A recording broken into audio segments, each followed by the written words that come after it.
40ஆம் சங்கீதம்.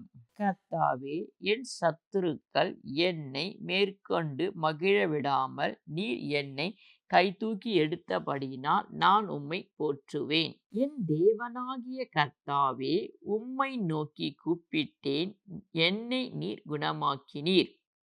கர்த்தாவே, நீர் என் ஆத்துமாவை பாதாளத்திலிருந்து ஏறப்பண்ணி நான் குழியில் இறங்காதபடி என்னை உயிரோடே காத்தீர்.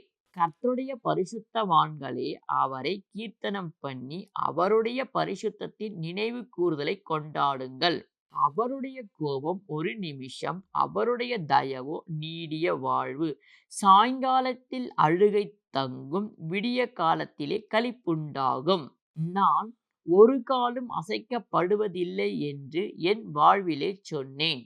கர்த்தாவே, உம்முடைய தயவினால் நீர் என் பர்வதத்தை திடமாய் நிற்க பண்ணியிருந்தீர். உமது முகத்தை நீர் மறைத்து கொண்ட போதோ நான் கலங்கினவனானேன். நான் குழியில் இறங்குகையில் என் இரத்தத்தால் என்ன லாபம் உண்டு? புழுதி உம்மை துதித்து உமது சத்தியத்தை அறிவிக்குமோ? கர்த்தாவே, நீர் எனக்கு செவி கொடுத்து என்மேல் இரக்கமாயிரும்.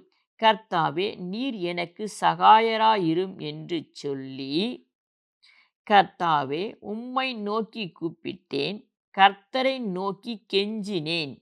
என் புலம்பலை ஆனந்த களிப்பாக மாறப் பண்ணினீர். என் மகிமை அமர்ந்திராமல் உம்மை கீர்த்தனம் பண்ணும்படியாக நீர் என் இரட்டை களைத்து போட்டு மகிழ்ச்சி என்னும் கட்டினால் என்னை இடைக்கட்டினீர். என் தேவனாகிய கர்த்தாவே, உம்மை என்றென்றைக்கும் துதிப்பேன்.